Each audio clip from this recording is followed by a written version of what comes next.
Hello, guys. It's Miss Lucy. Today we'll be reading a bedtime story, and it's called Hide and Seek Dream. 'Twas a starry night with moonbeams gleaming and sparkling bright.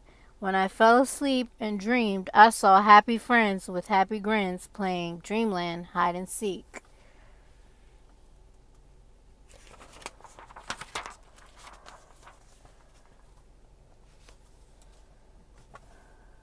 So off I dashed to find a hiding place, but in my haste I placed my leg on a slippery log that jogged and turned. Then down the hill I started rolling. "Help!" I shouted, and never doubted this rolling log should be rerouted.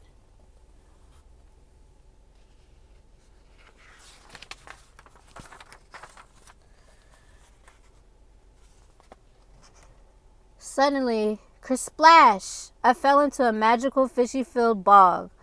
When I came out, standing on my noggin was a little green frog in a red tabagon.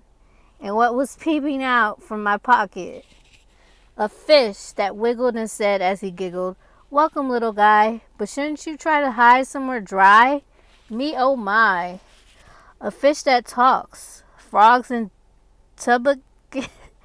toboggans. Strange things like these could only happen in our wildest dreams.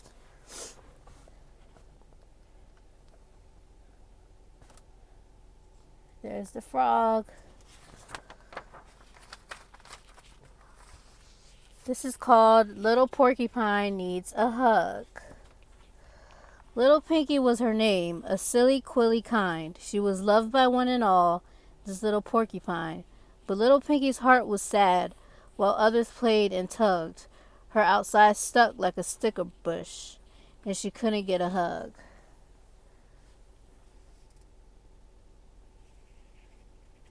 There's a skunk, a bear, a deer, a snake.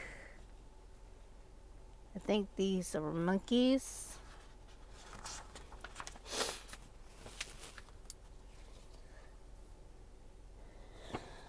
So sadly she made all the arrows while playing Robin Hood, but little Pinky needed a special friend, like everybody should.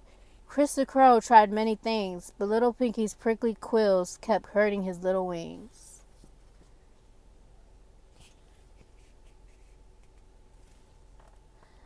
Benny Bear was a very good friend. He had a tender heart. He tried to hug her now and then, but ouch, how it did smart. She tried so hard to understand just where she did belong. "I hate the way I am," she said. "I think I was made wrong."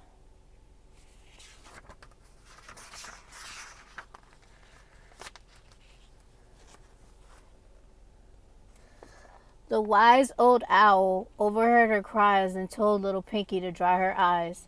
"Have you met Toby Turtle?" he said with a smile. "I think you'll be friends in a very short while."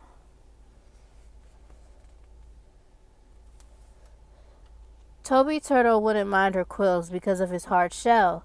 She asked Toby for a hug. He answered, "That would be swell. Oh, what a happy ending. Remember this. Please do. You are very special, so be happy being you."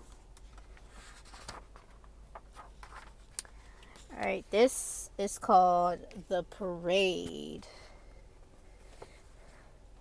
There once lived a girl who dreamed of marching out in front of the big parade. She practiced every day and night, before school, in morning's light, and even when the moon shone bright. She even practiced in her bed at night. Her dad announced the news one day. "Tomorrow comes the big parade," and so they went. And what a show! The band was marching in a row. With all the sirens blaring loud, Mary stepped out from the crowd. She didn't know how far she could go and wasn't afraid to lead the parade.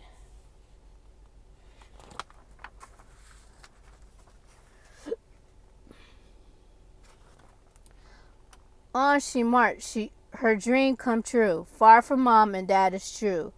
She was marching further and further away as her mom and dad began to say, "How will we find her in the crowd today?" Just that moment they heard a voice that made their heavy hearts rejoice. The voice said, "Mom and Dad, don't fear. Please come back. I'm over here."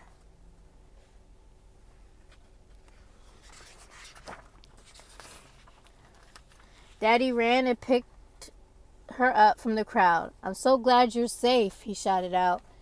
Mary was sorry for causing this mess. "I'm sorry, Dad, for your distress." Life is just that way, it seems. Sometimes we rush to follow dreams.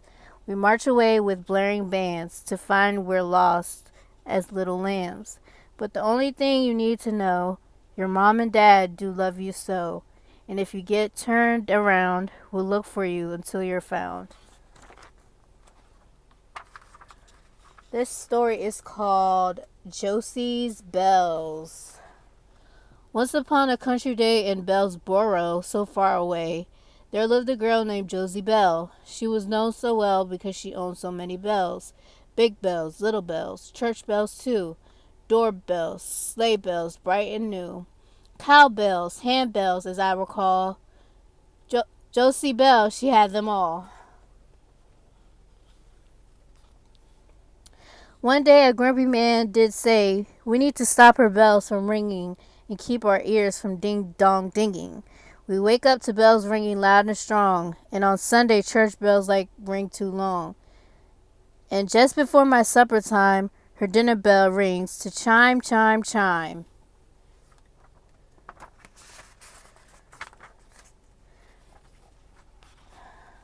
I say no more dinglings. Her bells have ruined everything.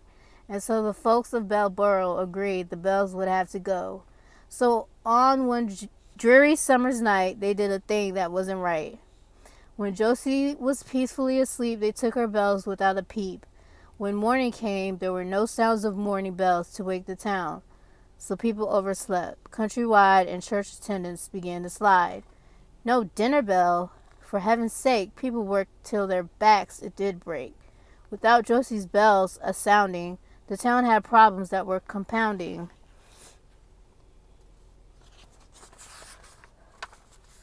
"What have I done?" the old man cried. "I was wrong, I'll not deny. So let's return all the bells to the girl who ran them so well."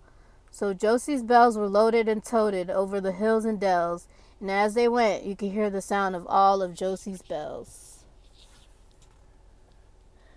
And so the now contented man sang a song while all held hands, saying, "Let us live and love each other, always helping one another, and may this village always hear Josie's bell ring loud and clear."